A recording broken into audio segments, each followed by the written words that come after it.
It's time for Twist, the week in sports talk with your hosts Mike Reeves, Matt Benz, and Greg Green Bay Bowman. Coming live from the Minuteman Press studio, here's your hosts. What up? Episode 10. Double digits. On a brisk day in Minnesota. But it's sunny. It is sunny. Beautiful. I was just singing some Usher. It's 11 o'clock. Hold on, before we go any further, Matt, show your drink. He's got a matching drink to match his hat, shoes, and shirt. I wish you guys could see the shoes. You might as well show them. Stand up. Give him a peek. Boom! Oh! This is what I have to deal with. Fresh. No big deal when you're making that twist money. Greg's got that nasty Badger shirt on next to me. We'll get to that soon.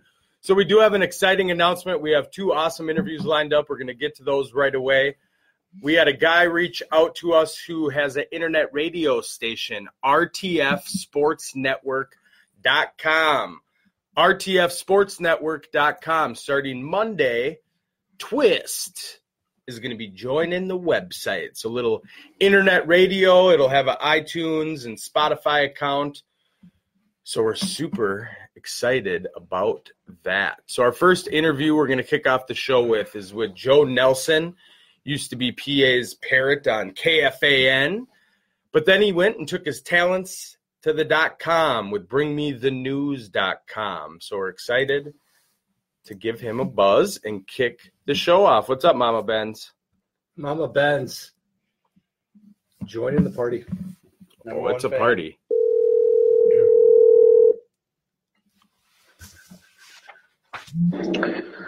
Hello. Joe, how are you? I'm good. How's it going? Good. You're live on Twist.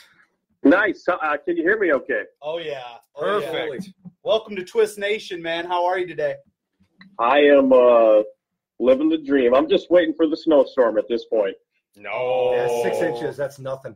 That's just a little flurry. We'll be all Just right. a little shoveling. Yeah, A little broom. Take the broom out. That's true.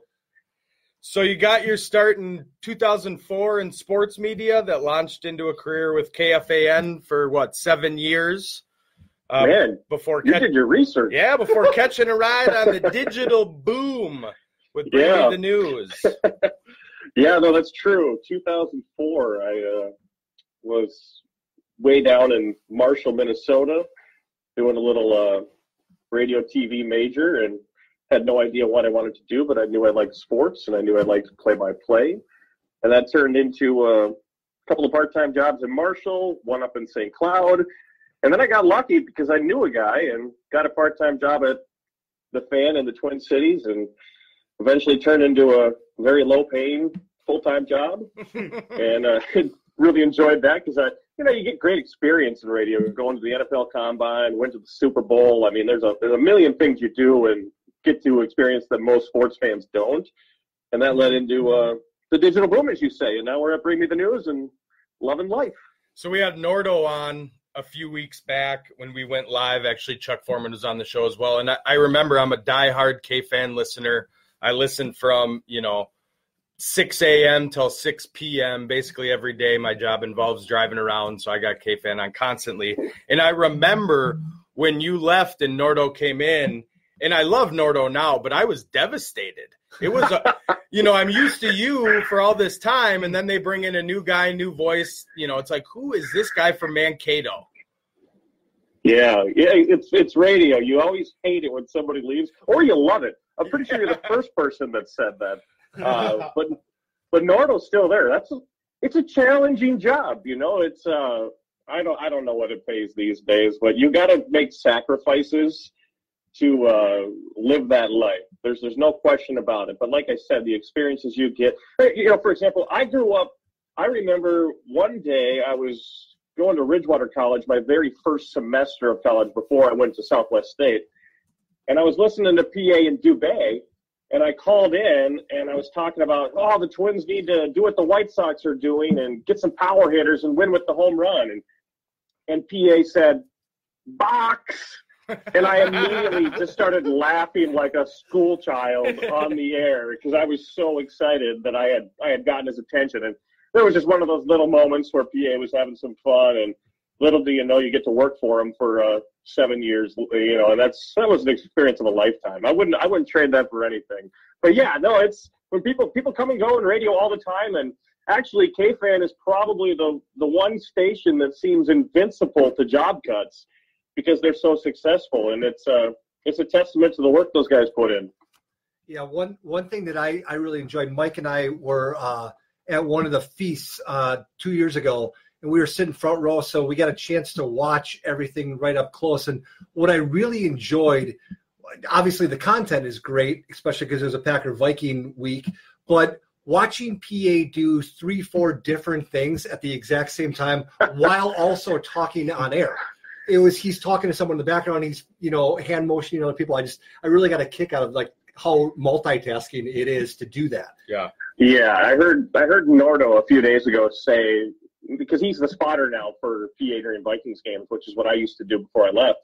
And that job entails pointing out how many yards a certain play is, or who makes the tackle, or who stripped the football, or who tipped the pass, or, you know, if there's a running back rotation or D-line rotation, letting PA know who's in the game so he's got a better idea and he can kind of forecast what his call is going to sound like.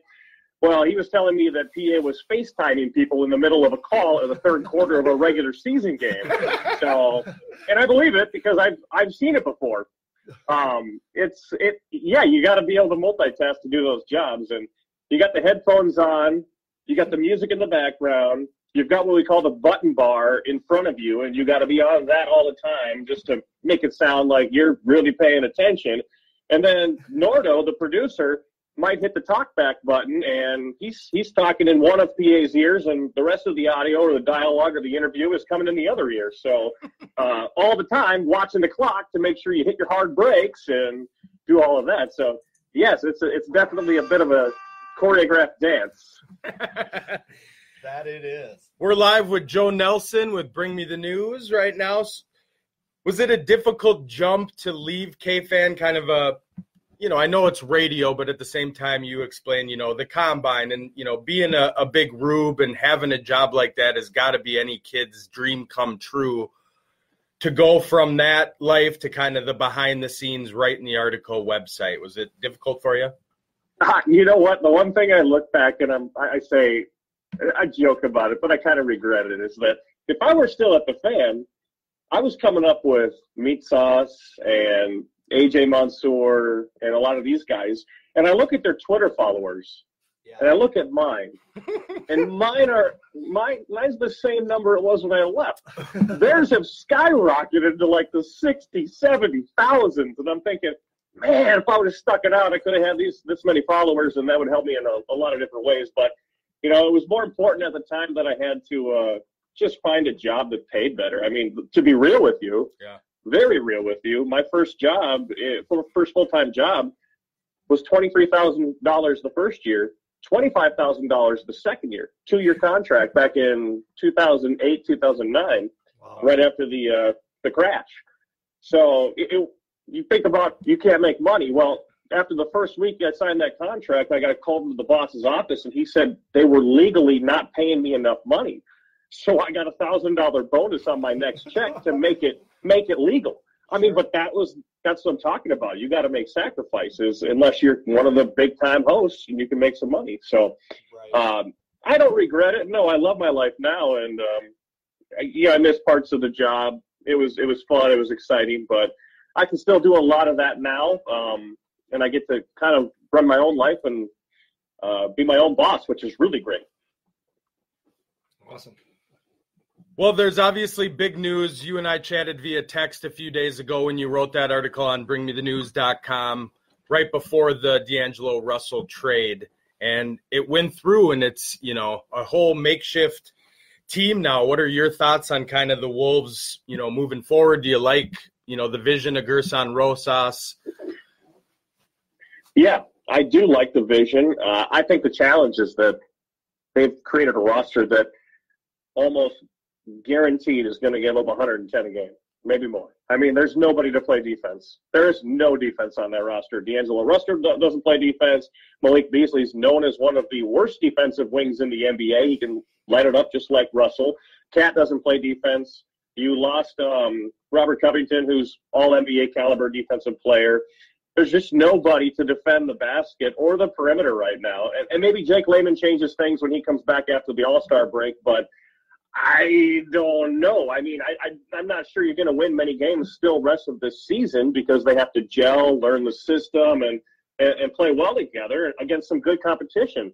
I wrote a story the other day saying the ultimate rock bottom for the Wolves, now even this holds true even after the Russell trade and the other trades, is that you could legit lose 20 in a row. Look at it this way. That would be rock bottom for the franchise. I think the franchise record losing streak is 18 games, and that's stretched between the end of one season and the start of another. I think the single-season franchise record is 15 or 16.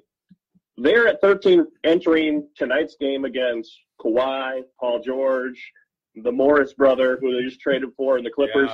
Yeah. I got a feeling they're going to get beaten tonight. That's 14. Then they go to Red Hot Toronto on Monday. That sounds like 15.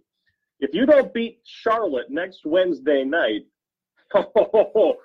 look out. That's 16. And then you've got Denver, Boston, Dallas, and number 20?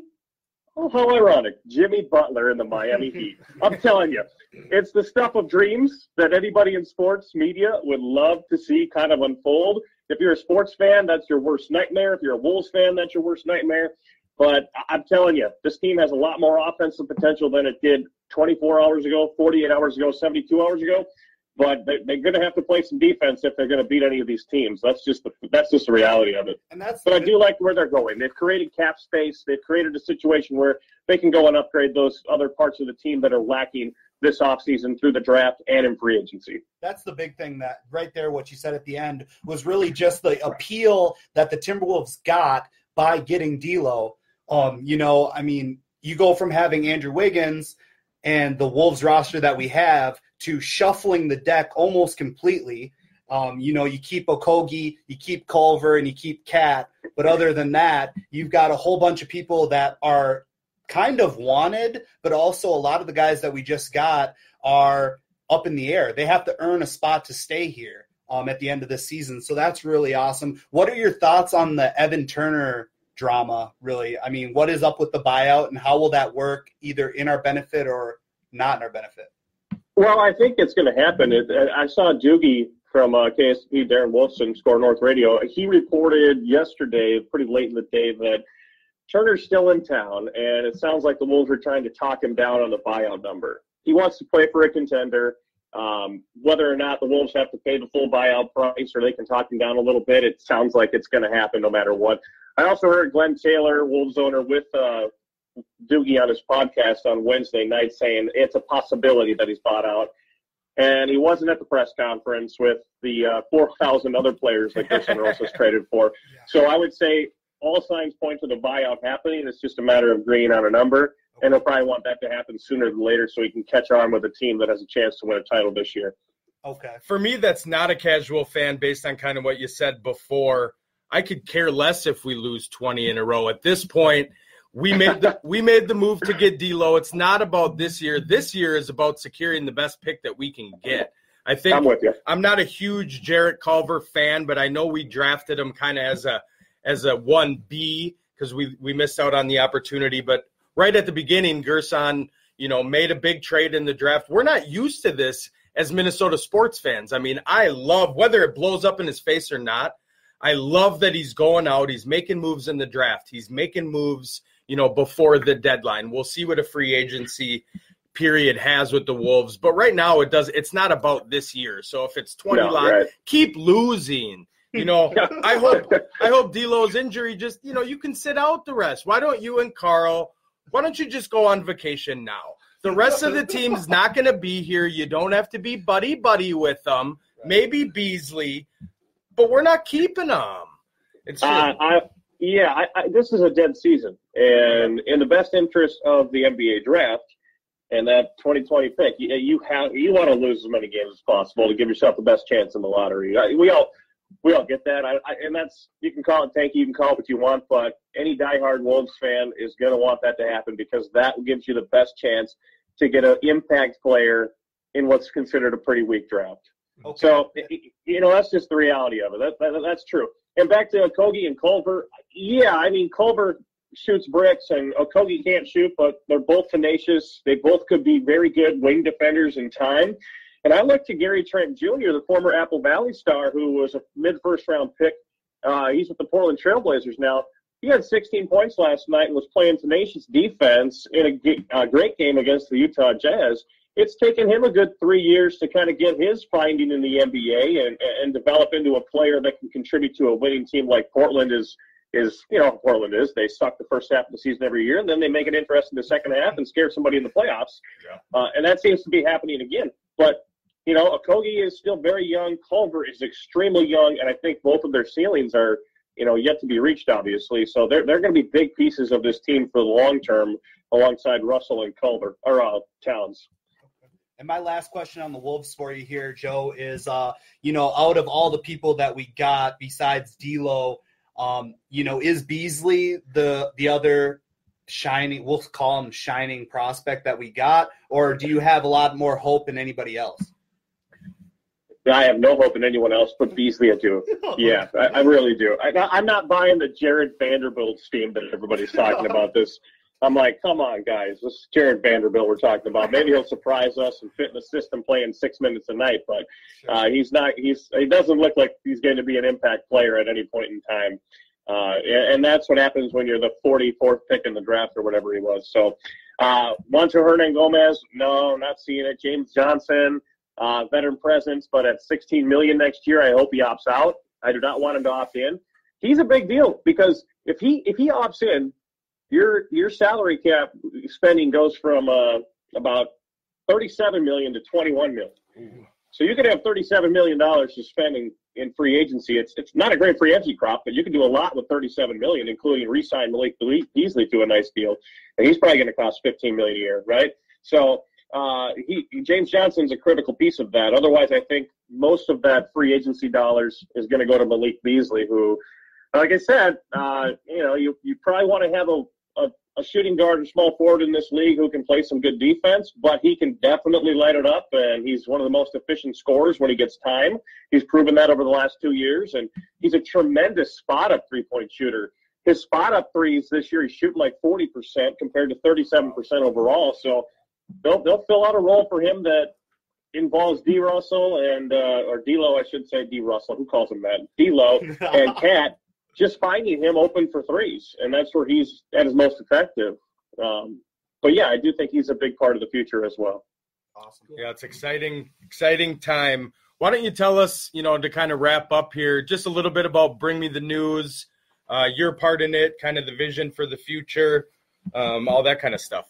Sure. Yeah. So I own it with another guy named Adam Urin, and we are really doing really well. We took over 2 years ago after the Polad family and GoMN fired everybody, and they gave us this great opportunity to kind of take it over and inherit it, and it turned out to be a great thing to get fired. And now the website is kind of churning on all cylinders, and we did about 50 million page views in this last year, and we're on pace to do that or more again, and everything's really strong right now, but the future is very bright for Minnesota news, sports, and lifestyle coverage, and I really invite everybody to go check out our weather blog. I think we've found a way to utilize the National Weather Service without hiring a six-figure meteorologist, which is how you have to survive in this industry. We're a small team. Yeah. And put out some good content. So, and back to that winter storm today. It's coming. Yeah. What's our forecast, Joe? Well, any hour now, it's possible that the Twin Cities area could be put in a winter storm warning. I know that the bullseye looks to be maybe just south or could end up being right over the metro as this storm appears to be shifting north. But I'm not a qualified meteorologist, but I can read what the National Weather Service says, and that seems to be what's happening. Well, thanks for coming on and being a guest, Joe. Hopefully you checked out the show before. Hopefully, we can bring you some news in some of our interviews from the past and the future. We'd love to make your website. It sounds like you'll be doing that here in a week or two. Awesome. I'll be interested. All right, guys, I appreciate it. Thanks for the opportunity. Yeah, thank you. Take care. All right. Yep, bye-bye.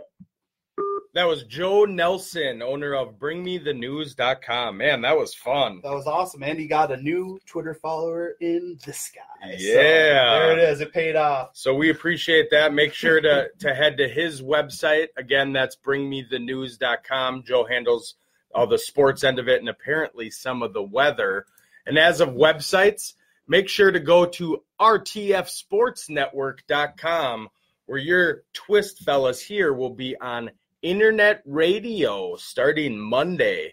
So we're looking forward to that. Yes. Big time. Yeah. So our second guest is a former NFL running back who, yes, was a Badger, but was also part of Skull Nation, Michael Bennett. Grew up in Milwaukee, Wisconsin.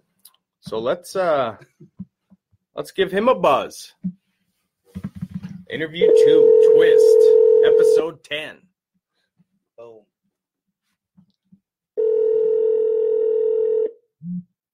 Hello. Michael, you got Mike, Matt, and Greg here. You're live on Twist. How are you? I'm doing great. How about yourself? Great. Doing awesome, man. Thanks for joining us today. We really appreciate that. No problem. Yeah, Greg Well, over you here. know what, guys? I'm actually echoing, so let me try something here. Sure. Yeah, we hear you good on our end. Hello. Yeah. Does that sound better? Okay, no, it's still just echoing. Like I can hear myself. Okay. Let's see here. Let's see how we can do it. Let's see if we can. Try again.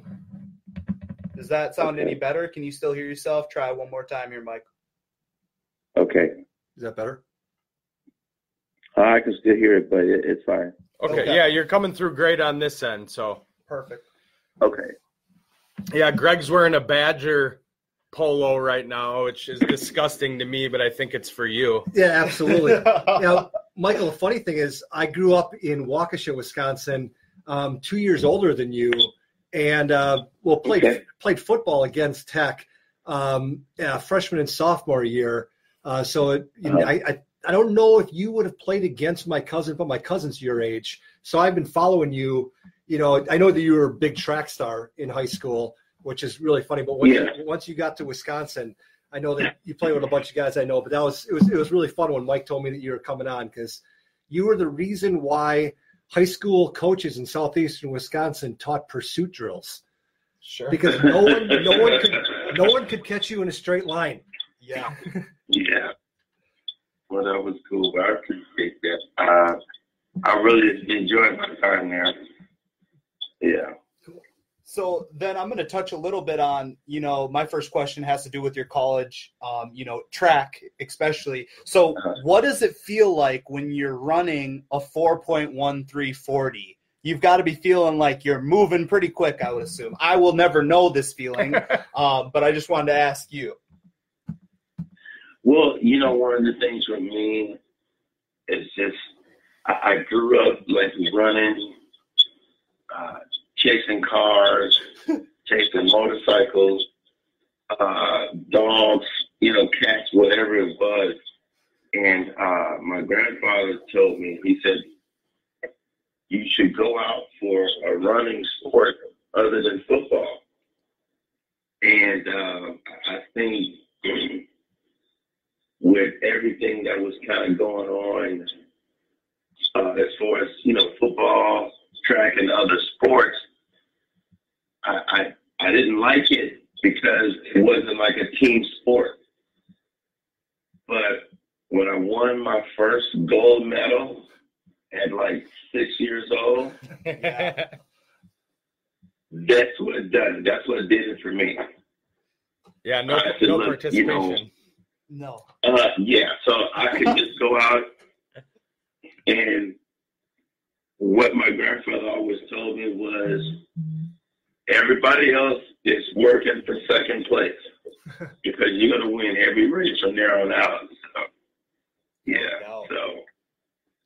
Yeah, as a junior in 97 at the state track meet, you set records in the 100-meter and 200-meter, then broke both records as a senior in 98. So that's, for an individual. I contribute all that, track work to my late great coach, Joe Sims, which is a big track guy in Wisconsin for the Milwaukee Striders.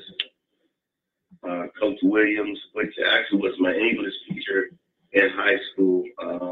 He just really saw something in me, and we was able to put some great track teams together. What I remember about high school is, especially on the Channel 4 News, TMJ4, every Friday night, Saturday night would be like the high school sports section.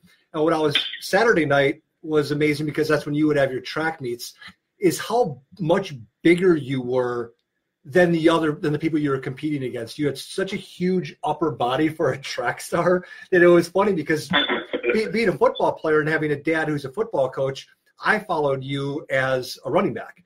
But when they were talking about you as, the track star, like, it's got a massive upper body for a track star. No. Yeah. And then you go on to college. I was gonna say, then you go on to college and you're running with Ron Dane, and you guys are the Thunder and Lightning. That he's a bruiser, and then you're just out running everybody. Yeah. Again, my high school football coach, I hated weights. It was boring to me. I would rather be out running sprint than in the gym lifting. But one of my linemen, Michael Porter and Leon Kendricks, was our fullback. Like, they would go in and lift, and I'm like, man, I need some muscles like that. So I started to take it a little serious my sophomore, junior year. And then once I got to Wisconsin, the weight room, it really looked like a horror movie for me, because I wasn't really into, really lifting weights. But, man, we lifted weights 24/7, worked out, and it became, an addiction for me. Sure. Yeah. So being, the top-rated football player in Wisconsin, you were an all-state selection, ended up being the 27th overall pick to the Minnesota Vikings in 2001. Obviously you were highly, touted in high school. To me, you go to a big school like Wisconsin. Oh, I don't even like saying something like that. Love it. But then being a first-round pick, what was that experience like for you, to have finally made it? Well, I look at it this way. It was a childhood dream come true for me. My uncle Tony Bennett, that played for the Packers, he was their first-round draft pick in '90. So growing up, being able to watch him, I had another uncle. My Uncle Charles played for the Dolphins, Bears, and the Cowboys, but he retired as a Dolphin. His career wasn't that long, but football was just in my blood. And my coach in high school told me one day, he said, "Kid, you have a bright future." And so I always, walked around. I'll tell you the story. I was a class clown my freshman year. It was this show called Def Comedy Jam. Oh, yeah. Yeah. And I would stay up all night. I could recite every joke better than I could do my homework. And so I would get to school Monday, and I would just unleash fury on every class that I had with those jokes. And so, I came to our school. I'm thinking who else? Lou Holtz, and I can't remember who the Nebraska coach was at that time. And then Lloyd Tarr from Michigan. So I was a big Florida State fan. Yeah, Florida State, I'm going there. And so I get word that one of the coaches I think Bobby Bowden was in the building coming to, check us out. So I'm like, okay, whatever. My desk is in the hallway. I'm making jokes still. And this is just how young-minded I was at the time, because I knew of Bobby Bowden, but never, could picture his face. Yeah. So he's walking around the building, comes to my classroom. Uh-oh. And I'm out making jokes. And I'm like, well, who is this old guy right here with these glasses on? And my coach goes, he's like, well, here's the idiot that you're looking for right here. Oh, funny. I look, and I go, he's going, well, Michael, do you know who this is? I know. I said, old guy with glasses? I don't know. And he goes, no, son, I'm Bobby Bowden. I'm the head coach of the Florida State Seminoles. And I'm like, oh, come on, this got to be some joke, right? Yeah. And he looked at me and he said, with an attitude like this, you would never, ever play football for me. Oh, wow. And at that point, I realized who he was, and that crushed me so bad. Let's just say the next 3 years of my high school career, and I thanked him for that. My ego. Yeah. A lot of times that's what it takes, is a little, humility to kind of grow from it, and obviously turned you around and made you, who you are today. And, how have you kind of grown through, this journey called life, through all the trials and, tribulations that you've gone through? Well, I've grown up, from leaving high school to being a part of one of the, the tradition, the Wisconsin Badgers. I always think Coach Alvarez, because he really epitomized coaching for me. A guy that's a leader, that's for his program, and the kids love him. And he has a great philosophy in coaching. And if I could, if I ever decided to go into coaching one day, his philosophy is the philosophy that I wanted. And it was able to get me through college and propel me, throughout my life. And those are life lessons that you take with you forever, And starting my career out in Minnesota, being a Packer fan was hard. Tell me about it. Yeah. It was hard because I'm like, growing up when my uncle played with the Packers, I got a chance to be around Brett Favre, Edgar Bennett, Bryce Poppin, those guys, Leroy Butler. So they became like, uncles to me. Sure. And to get drafted by the Vikings, and I'm like, well, holy crap, you mean I got to play my favorite team twice a year? So I really, emotionally, I wasn't really ready for that, But just taking those life lessons that I learned from those guys, it was able to get me throughout my career. My 5 years in Minnesota, which I felt, was a decent career.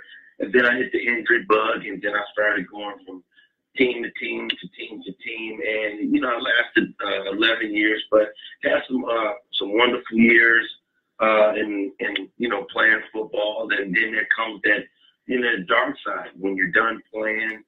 I was suicidal. I got really dark because you do something all your life from 5 years old till, 35 years old, and then it stops. And I can remember times going into the Raiders parking lot and just sitting there like, why the hell am I not in there? I mean, what's wrong with me? You start asking yourself all these questions, and you just go into a mental dark spiral. And I think I know that's what happened to me. Because, I was sitting in a parking lot at one time with a gun in my head head because damn, I can't play football anymore. Man. Wow. So it was hard, but you know, I'm thankful for the things that I went through, the people that I've had around me, to just really, you know, just put their angels around me and get me through the dark times. Because I mean, hell, you look at it, it's like, okay, well, you know, you make all this money, you do this and you do that, but you're still not happy at the end of the day. And there were a lot of demons that I was dealing with growing up from childhood till now. And as of May or June of last year, I've really just been able to talk about it, and it's helped me, you know, throughout my life. Well, you know, it has really helped me grow, mature, understand, and know that I can talk to people about my issues. Yeah, definitely. And not only that, but by you talking to others, you know, you're giving them hope with your story, because your story does carry a lot of weight, because there are other people going through the same things that you're going through. It might not be exactly the same, but very similar. And that's really key. So it's awesome that you get to share a little bit of that with us. How has it been moving forward? You know, you said you were hit with the injury bug a lot towards the end of your career. What types of things, you know, mentally, physically, are you dealing with today? Oh, man. I mean, as far as getting out of bed, that's still hard. You know, being around a lot of people, you know, the anxiety. And, you know, football was my outlet because of the burdens that I carried from as a child. You know, and I don't mind sharing with you guys, because the more I'm able to talk about it, the better I feel. But, you know, growing up, being, you know, physically abused, beat, you know, watching my mom, you know, when I was 6, 7, 8, 9, 10 years old, you know, fighting off my stepdad because he was abusing my mom so much. So I would take the beating just so she can get away with it, you know. I was put in dog kennels. I was chained to trees. So, you know, all of that scarring it just built up on you. And once, you know, when you're playing football like this, you're taught not to cry. You're taught, you know, tough it up. Big boys don't cry. You're a football player. You know, you have to be tough, and you have to have a tough mind. So we were programmed not to say anything. And dealing with that, and then you go through high school, and then, you know, there was a transition there where my mom was, you know, on drugs, and I had to, you know, take care of the household by myself at 14, 15, 16 years old. And you lose a lot of your childhood, and there's still a lot of deep pain that I carry. And you get to a point where you think, you know, you're playing football, and whoever or whatever, I was looking for pain because I needed something to take that other burden that I was dealing with off. And so throughout those years, I was playing for pain. I wanted to be in pain to be able to take the things that I was dealing with psychologically, mentally off. So now you fast forward to now, I'm still dealing with like a lot of, you know, anxiety. I'm dealing with like a lot of headaches. I don't like being around a lot of people. You know, the violent outbreaks. Let me see what else. You know, just the lack of, you know, I'm still dealing with depression, physically. You know, it's tough, you know, from a guy that could be a workout warrior. I could go to the gym 5 times a day, lift weights, run, train, you know, and I'm barely getting there twice a week just to get in the swimming pool to, you know, take care of my aches and pains. Yeah, I know, you know, CTE is obviously a huge 3-letter word in the news. We all know about it.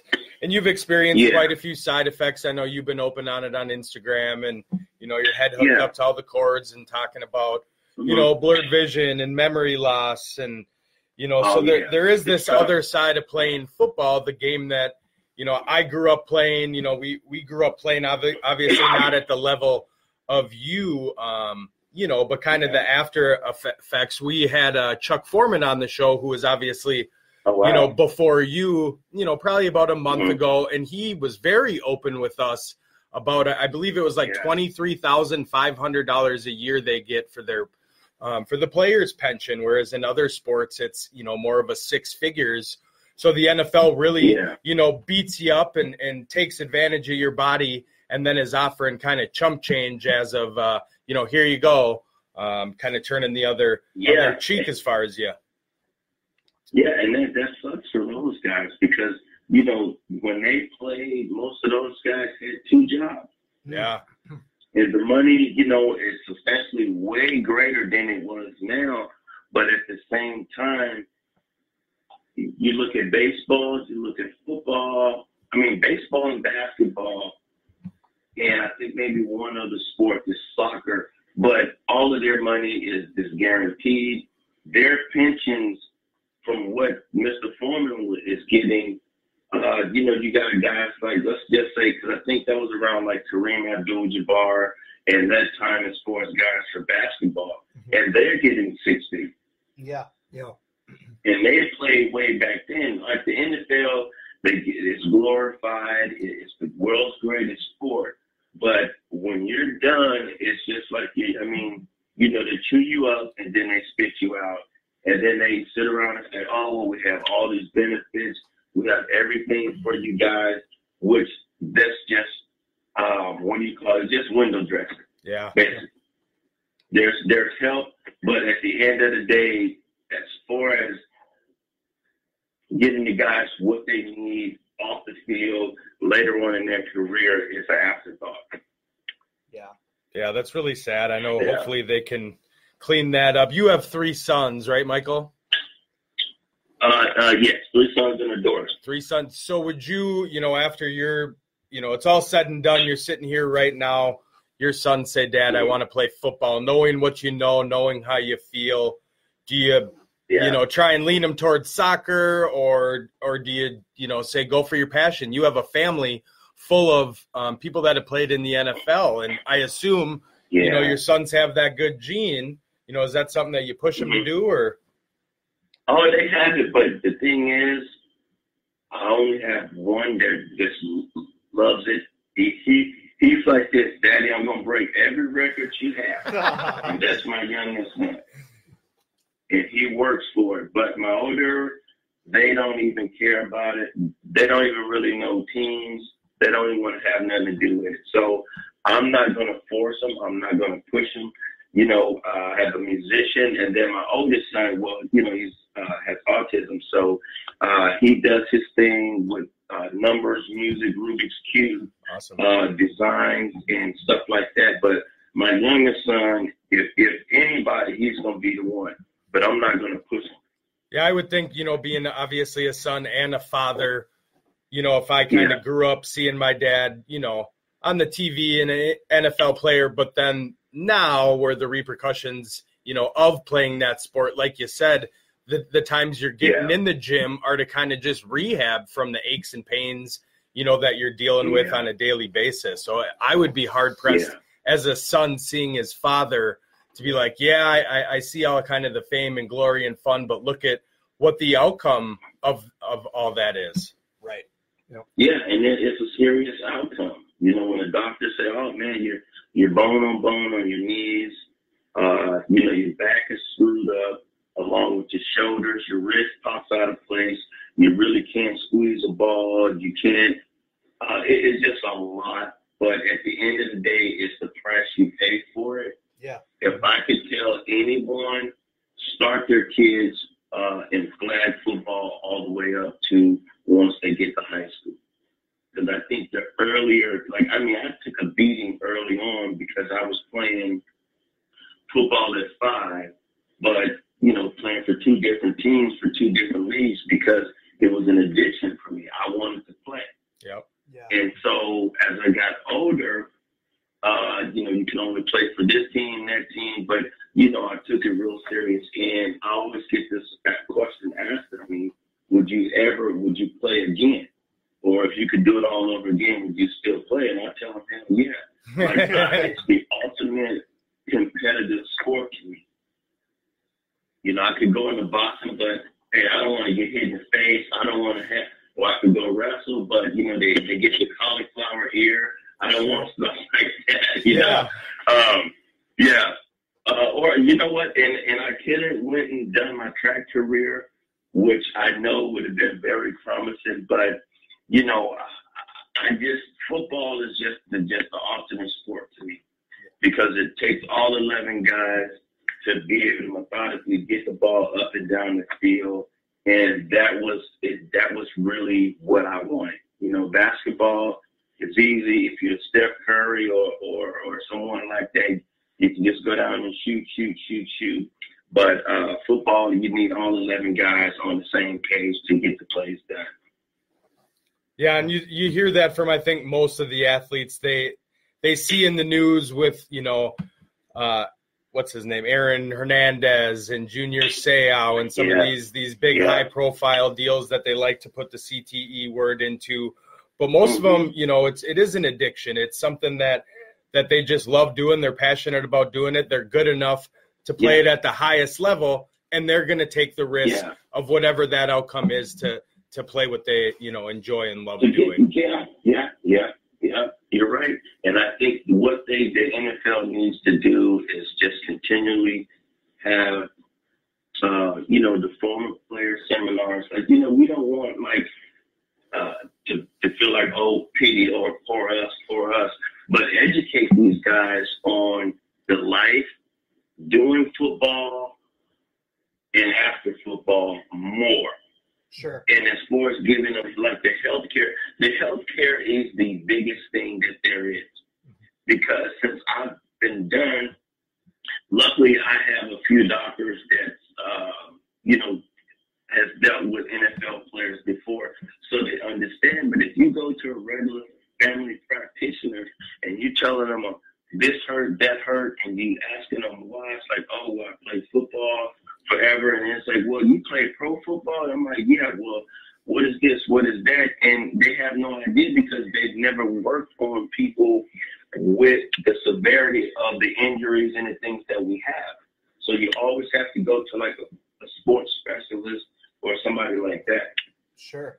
Yeah, the NFL is definitely lacking on, you know, the after part, whether it's the pension, whether it's taking care of you guys. I think it's absolute, you know, being a fraud when Antonio Brown last year, they're trying to fine him because he's got a year-old helmet. It's not about the helmets. It's about the care after and making these new rookies and people come in, you know, just aware of what's going on. It's not trying to shut the door and hide it. You know, it's shining a light on the effects that it actually has on these players and giving them the option, because most people will push through and play. And we've even seen as of late, some people play, you know, 8 years and it's like, look, I made my money, I'm healthy, I'm out, you know, but that's their option to do that. Sure, but then you flip it over and you look at like players in the NBA and how they're starting to do load management and things of that nature, and like how they want they're looking at long term rather than just the short term glitz and glam, which it's harder to do in football. You have less games, things of that nature.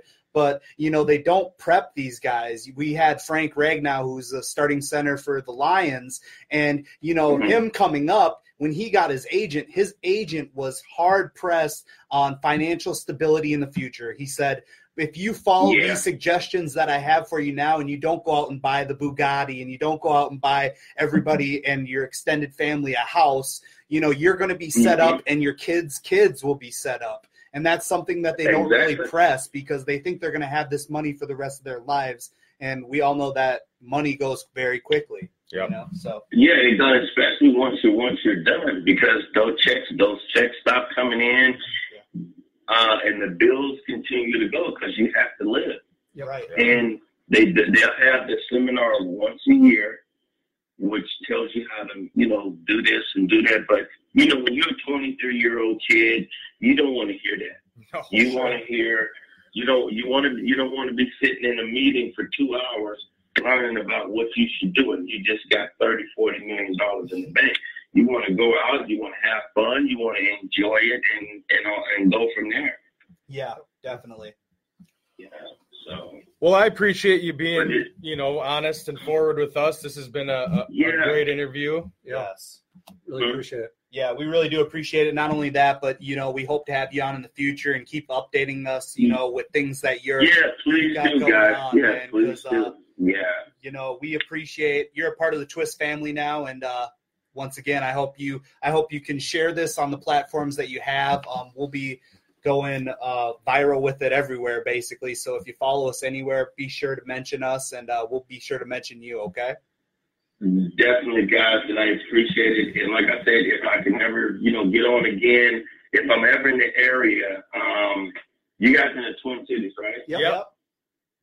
Okay, so if I'm pretty sure, because I've been invited to come out there for a few of the biking games and appearances and stuff like that. So I would love to come in the studio or wherever you guys are. I'll keep you posted. Absolutely. Lock my number in, and if you guys ever need me, I'm here. Appreciate it. I wanted to say a buddy of mine who I went to high school with, you and I chatted about the Blue Hummer high school game. Yeah. Unc with the dice and the 3 cards from Apple Valley says hello. Yes. How is he doing? He's good, man. I'm good friends with his son, Lil Larry, who's big. Yeah, I'll tell you this. I'll give you one story. So Dante Culpepper took me down to a store. It was in Minneapolis at the time. I think it was called Twins because it was 2 Asian guys that owned it. And he had the dice in there. And so he let me win like the first hand. Like I saw it. And then you know how he the shark was, so I bid. I won 3 times. Then he took it up to like $3,000. Now this was my rookie mistake. I'm like, okay, I got this. So I bet $3,000, and let's just say he walked off with my money, and I'm like, wow, how did that happen? Oh, that's awesome. Yeah. Man. Well, we appreciate it once again, Michael, and I hope you have a great rest of your weekend, and God bless. All right. Thanks. All right, guys. Thank you so much. I appreciate it. Yeah, take care. Thanks. Awesome. All right. For the people who maybe logged in late, or if you're looking for an episode to share, one of the things when Mike started to get people to come in and do interviews, we never knew what to expect. Fun stories, whatever the case is, for him to get as in-depth into what his life has become is worth sharing with everybody you know. Yeah. I'm shaking. I'm so inspired right now. I know. That was unbelievable. Obviously, our first interview with Joe, as far as sports, he's extremely knowledgeable. That was fun. And Michael just being able to open up and share, it's hard for people sometimes, and to be able to do it on it. We're not this massive radio platform by any means, but to talk to anybody about stuff like that is remarkable. And I knew before the interview he would open up about some stuff, had no idea kind of where it would go. And what an episode. This has been awesome. It was fun starting off with the lighthearted stuff about his, growing up and all that. But then when he got into the real meat and potatoes of what his life is, it was inspiring. I mean, just to know that people of all walks of life deal with depression, anxiety, and he referred to football as an addiction, and how you're just able to then move on with life. So it was powerful. Yeah. Yes, suicidal. And so here's what we're going to do. We're going to kick off with some headlines. So with this, for people again, tuning in, we're going to be on some internet radio, rtfsportsnetwork.com. The network of champions, baby. Yes, the network of champions. So our time slot there is going to be Mondays for an hour. So I think we're probably going to go a little over an hour on our show. But for the radio portion of it, when we hit noon, I'm hitting the music, and then we'll keep going. So just for you to be aware. Yeah. All right. All right. So headlines for the week, guys. Today is February 8th, 2020. Our first headline of the day is Minnesota Golden Gophers basketball team beats Wisconsin 70-52. That's a headline. Woo! That's a headline. That's a In a headline. season with a number of close losses, the Gophers didn't leave Wednesday's border battle to chance. Minnesota ended a 2-game losing streak and a 4-game home losing streak to the Wisconsin Badgers, never trailing and leading by as many as 22 on the way to a 70-52 throttling at Williams Arena. That is quoted by Matthew Goldstein from Bring Me the News. .com. Next headline. Next headline. Well, we had to make that a headline, Greg. Look at your shirt. Now, let me mention the Gophers do break. play at 3 p.m. today against number 22 ranked Penn State. So, Sky Umont. Second headline, Wolves trade Andrew Wiggins and picks for D-Lo and others. Howl, baby. ESPN's Adrian Wojnarowski says the Wolves are sending Wiggins a 2021 protected first-round pick and a 2021 second-round pick to the Warriors. Minnesota also receives guard Jacob Evans and forward Amari Spellman. Other than that, I mean, Russ is a 6'4" lefty, is averaging 23.6 points and 6.7 assists this season while shooting a career-best 37.4% from three. Let's see here. Cat's best buddy. If you didn't see the clip of him getting off the plane and Cat giving him a big hug and giving him his jersey, even though Mike's favorite number, the coat, but Mike's favorite number is 0 for those of you that don't know. Bronny. There you go. So other than that, we're happy to have these guys, and we're happy to get rid of some trashy contracts, in my opinion. Number 3. Drummond traded to Cleveland for a bag of chips and a few souvenir cups. Because of Drummond's contract status, the Pistons didn't get a huge haul in return, with Cleveland sending them John Henson, Brandon Knight, and a second-round draft pick in 2023. That's going to be a good draft, though. Drummond is 2023. Yeah. Drummond is 26. That might be Bronny, or he might be 24. Drummond is 26 and is averaging a career-best 17.8 points to go with his 15.8 rebounds per game. He'll be a free agent after this season. Yeah. Oh, he's leaving. Well, we'll get into that with the twist. Sure.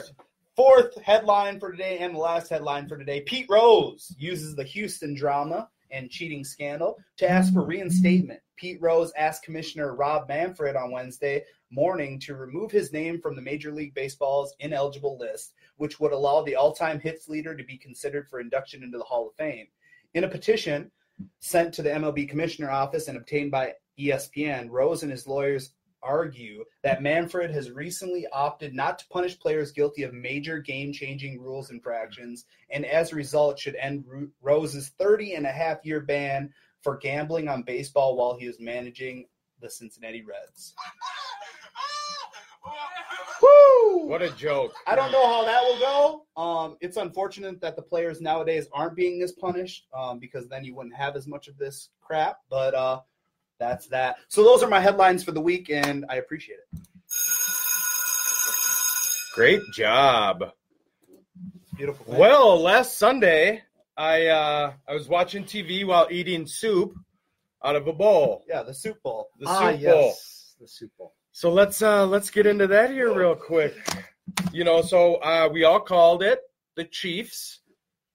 I think you two called the over, though. Yeah. It was, and I called the under. Okay. You want to hear some? Since you're talking about gambling. Where's my belt? Okay, since you're talking about gambling, this is hilarious. So there's prop bets on the Super Bowl. You can bet on, how many rushing yards this guy has. How many? What color Patrick Mahomes' shoelaces will be. Sure, everything. You can guess how long the national anthem is. Right. Patrick Mahomes over under for the amount of rushing yards he would have was going to be 29.5. Sure. He was at 31 rushing yards before that last drive. Yeah. Well, what did he do on the last drive? He stalled time and would run backwards. Yep. The weirdest kneeing I've ever seen. So bottom line is he went way beyond it. Vegas actually took that off the board, and everyone got refunded their money. At some places. At some sports books. Yeah. That did that because it's just – they would have been the world's biggest bad beat ever because you can't do that. I mean, a sack is considered negative rushing yards for a quarterback. Right. I get that. But he was intentionally running backwards, which I thought was just hilarious. Yes. But it was something it's a prop bet. There's a max amount of money you can lose on it. It's not like people are – putting their mortgage on it. But those are fun things people do, but I just thought that was funny how he was. Well, and if he would have taken probably just normal kneel downs too, he would have still been good. Yeah. But he's, jig-jagging, and which is the right right thing to do at that point. Yeah, absolutely. And the Super Bowl or the halftime show? The halftime show. What do you think about that? A lot of controversy, let me tell you. You know, I got about 10 seconds to tell me before I haven't been to a strip club since 1999. That halftime show should have been sponsored by Ballpark because there was buns everywhere. Let's just go with that.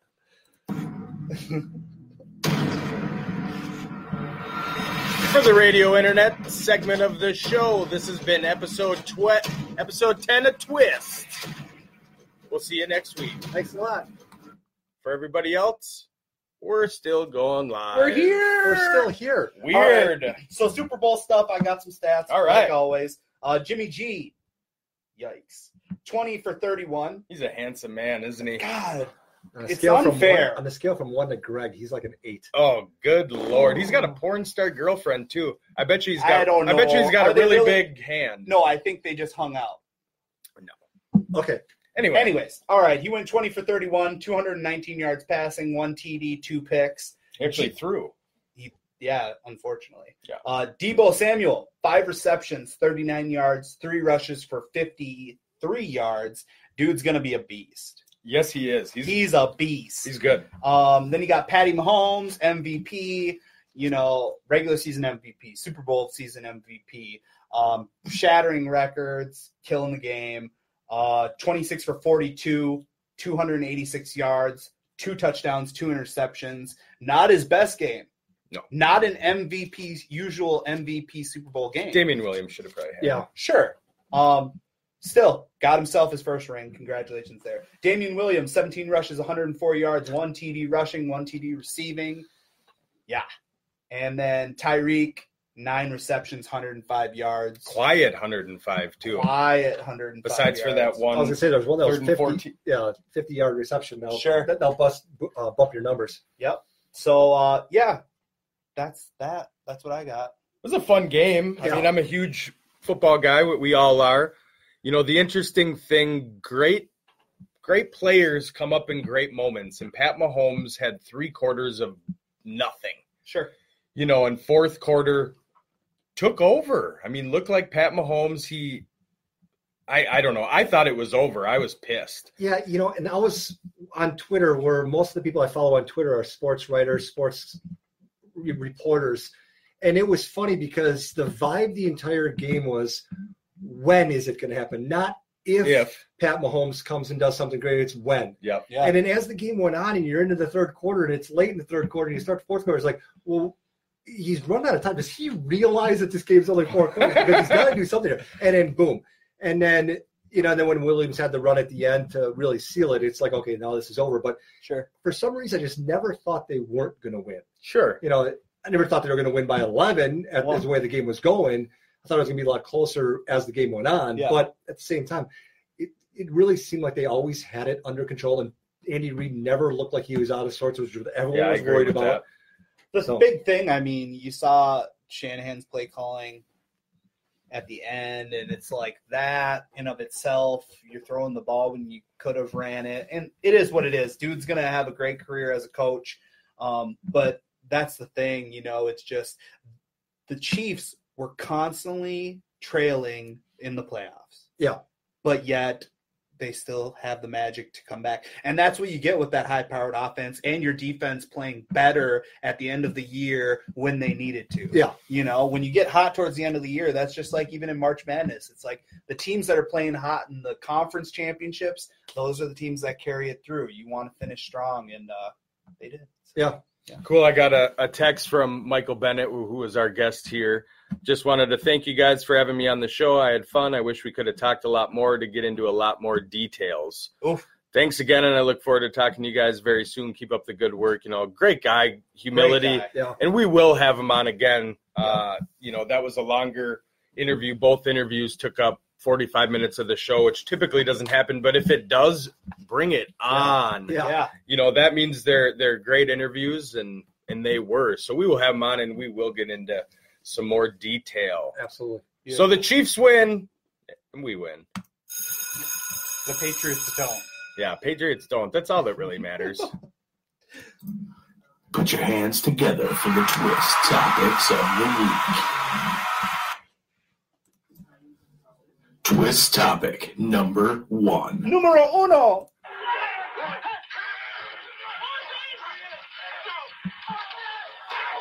XFL leaders, new star power at quarterback would be pivotal to the league's success, and Cardale Jones certainly provides that.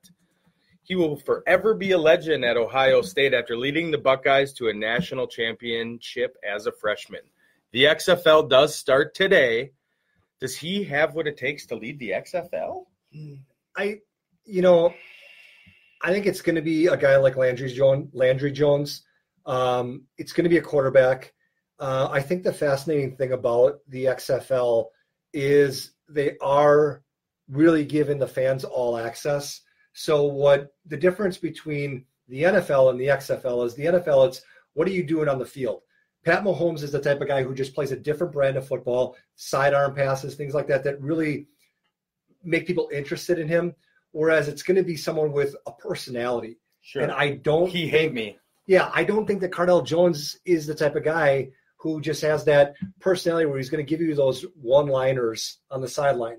I'm not saying Landry Jones is, but I think Landry Jones is the type of guy who's more ready for something like that. He's going to be more prepared, I think, to want to be the face. So okay, yeah, I think it's going to be tough, man. I hope that it pans out as an offense-heavy XFL, that's what they're saying with the shorter play clocks. It's all going to be about offense, and it's going to be fast-moving, and I think that will benefit the QBs in the end. But also, who are these guys throwing to? What is the coaching schemes, things of that nature? It's going to be really dependent on the talent that you bring, because it's not just a bunch of bums that are coming in here, which everybody, myself, I feel like it might be.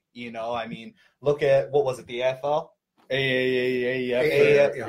Whatever. A squared L, and all these other leagues.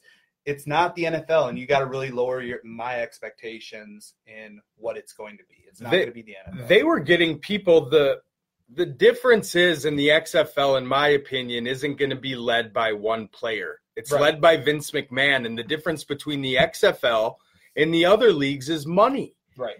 And he has the money. He's came out and said that, I'm going to put up whatever it takes for 3 years until we get a TV deal. And that's it's kind of like the big three with Ice Cube. They were losing and losing and losing and losing. And now they're starting to make money. Sure. They're starting to be more popular. They're starting to it's all about the TV contracts. Yep. And right now, XFL is already going to be on the big networks, the 4-letter network, ABC, so they're going to get their exposure, and they're going to take a loss for a few years. So I think the support of Vince McMahon really this time rather than last time, putting the money behind it, kind of waiting out the storm.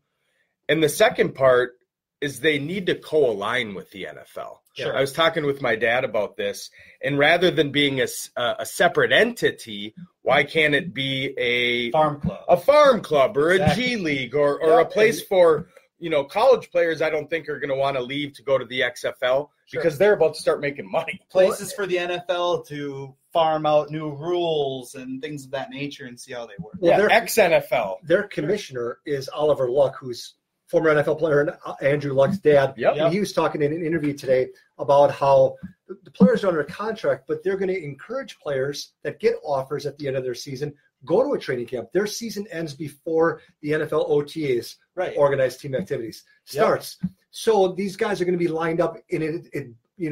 According to the calendar, it lines up perfectly. Yep. Now, what you're going to see a lot is, like you said, Vince McMahon's got to put the money up for a long period of time, because what's really going to make the XFL popular is 3, 4, 5 years from now, when you start seeing players in the NFL that had their start in the XFL, people are going to be more interested to find that next player in the same way that college football now is exciting, because you want to see, when's this guy going to make the next move? So I think that's where the excitement's going to be. Or if you've ever watched, on Netflix, they have Last Chance U, and Last Chance U is all about JUCO football and all these rejects, the worst of the worst, the life lessons that they had to learn and the mistakes that they made, and, getting that second chance. And, that's the brand of the XFL, is if you can do that. And like Mike was talking about, build the farm system and coexist, you will succeed, but you cannot try to compete. No. If you try to die. compete, you will get smushed. Yep. That's just how it happens. So, good topic. Twist topic number 2. Numero dos. Numero dos. We did touch on a lot of this with our first interview, Joe Nelson, but the Timberwolves were active before the trade deadline. What really stood out to you guys? What I thought was funny was when they showed all the players with their jerseys. Yeah. And all 42,000 of them? What was funny about it, because my first thought was, can I name the players that were on the roster last week that are still on the roster now? The players that weren't on this thing. Right. And then now, who of all these players is still going to be on the roster next October, November, at the beginning of the season?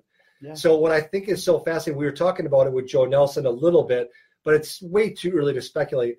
I want to know how many of these guys were taken as trade bait for the offseason or salary cap purposes for the offseason to bring in guys like Booker or, those next pieces that D'Lo and Cat are going to be playing with for the next 5 to 7 years. Sure. Yeah, I think it's impressive. They have this new slogan. It's what is it? Trust the process. Process for him, so the like process. It's cool. I'm just glad he got D'Lo. That's what this whole thing was about. When they got rid of Rocco and I saw what they got in return, I was like, well, does that mean we're not going to get him? Yeah. And was this all for nothing? And you even saw Cat, pissed. He's pissed. He let go on social media of that picture of Drake, like, what's going on? Yeah. And then all of a sudden he expressed how sad he was and how he stayed up so late and he couldn't sleep because his best friend at the time, Rocco, was traded. And then all of a sudden you get the news that D'Lo's coming and he's looking down, Cat's looking down at his phone just smiling because it finally happened. And then you see D'Lo expressing like how this is like a movie, and how this stuff usually doesn't happen to people like him, where it all works out. Rosas really hammering in like we didn't go get any other point guard because we wanted this point guard. That's awesome, man. And hopefully you can see how the city and the state of Minnesota is really rallying behind D'Lo. And that's what a guy like that needs, because when his support, he flourishes, and that's what it's going to be huge. So good for them, man. I'm excited about it. I'm more excited about the team. I hope they continue to lose, though. I trust the process. Did I say that right? Yeah, it's a good one. Process. You like that? Well, I mentioned it before. I'm not used to being a Minnesota fan. The head of your team actively making moves like this. Yeah. And when he came in, we signed some guys, and on 1 year kind of prove it deals, as they like to say. Sure. And we got rid of all those guys. I mean, we got rid of everybody. Benz likes to say shuffling the deck. We played 52 card pickup and, kept 2 cards and basically got a whole new deck. We were sick of that deck. So it could blow up in his face. It all really depends on the draft. Yeah. We got to hit. I think the Nets will make the playoffs. So I think we'll keep that draft pick. They're in the 7th seed right now. I just think we'll get that pick. So you got to hit on that one too. Yeah. I don't think we'll already be in a lottery pick. I don't think that they'll use that as trade bait. We're low on picks the next year. Obviously, we got rid of them unless we suck again and get a top 3 and we can keep it. So I'm trusting the process. We're going to see. I'm excited. D'Lo had to do it. I've touched on this numerous times outside of the show. The 3 of Booker, D'Lo, and Karl Anthony Towns were on Slam magazine on the cover last October. And they said the next time we're on this cover, it's going to be together. Yep. 2/3 of the way there. 2/3. And so you had to do it. Yep. You got D'Lo. You got Karl. You don't think Booker's in Arizona? Like, where's my jacket? Where's my jacket? I don't need all this sun. Whoo, let's go. Twist topic number 3. Numero tres. What were the Cavs thinking taking Andre Drummond for scraps on his expiring contract when he will most undoubtedly leave? I texted you guys. I didn't understand it because all we were talking about for the past couple of weeks was how Detroit was the type of team that wanted to rebuild, get rid of their guys. Mm-hmm. And all I kept thinking was, everything that they're saying about Detroit applies to Cleveland too. Sure. So why would Cleveland take that on when they already have guys like Kevin Love that have contracts that you can't get rid of? Now, granted, Drummond's gone after this year. He's a free agent. He's going to go wherever he wants. Great. Good for you. But it didn't seem like you brought in things that would help you long term. I couldn't figure it out. They sent him from a worse city in Detroit to a more worse in Cleveland. He must have pissed somebody off, slept with the coach's wife or something. No, I just think that it was strictly for short-term ticket sales, man. At least you got a guy in Drummond who some people are going to want to come and see. I mean, it's not similar to Timberwolves because we have D'Lo for a long period of time, but also at least you're going to sell some tickets. You're going to fill some seats this season because as the Wolves were going, nobody was going to see them. No, we were lowest in the NBA. So you get a little excitement in that aspect of a new guy coming in for a short period of time. Hopefully you try to get people in the seats so he wants to stay, which he won't. But you can go out on a limb and try to, show him the beautiful city of Cleveland. Maybe LeBron's coming Cleveland! Yeah, right. Twist topic number 4. Numero quattro. I was waiting for Greg. Come on. Jeez.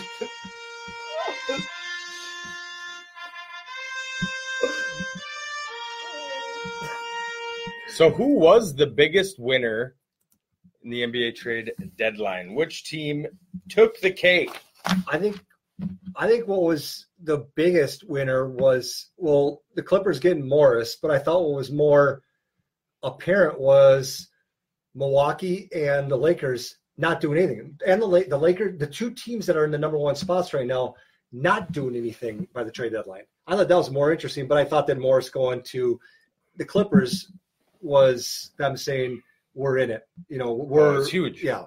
He's a 20 points a game player. To add that to a championship roster. Sure. And I mean, I'm going to be biased and I'm going to say the T-Wolves simply because you got D'Lo. You did what all the fans wanted. You got Cat a little happy and hopefully motivated because he can't play like a bum now because he's got his best buddy there watching him. And then also, I mean, just getting rid of Gorgie, getting rid of Wiggins, getting rid of, obviously, Teague early on. But you got rid of your 3 worst contracts in Timberwolves history. So you cleared that. Now it's just what do you do next? But trust the process. Like I was talking to Matt before the show, I thought that the best thing that could happen at Timberwolves was get rid of Wiggins' contract and bring in D'Lo. I never thought it would happen in the same together. Trade. Yeah. That was the biggest prize. I talked about this. I got on the radio a couple days ago, and the biggest prize is get rid of Wiggins. Yeah. We would have gave Wiggins away and draft picks just to take them, but we got D'Lo. So that was, I'm obviously on Ben's side with the Wolves, but NBA, it's win now. So obviously the Clippers were the biggest winner because they're relevant. The Timberwolves, hopefully, if you trust the process, will be at some point soon. Twist topic number 5. Numero 5.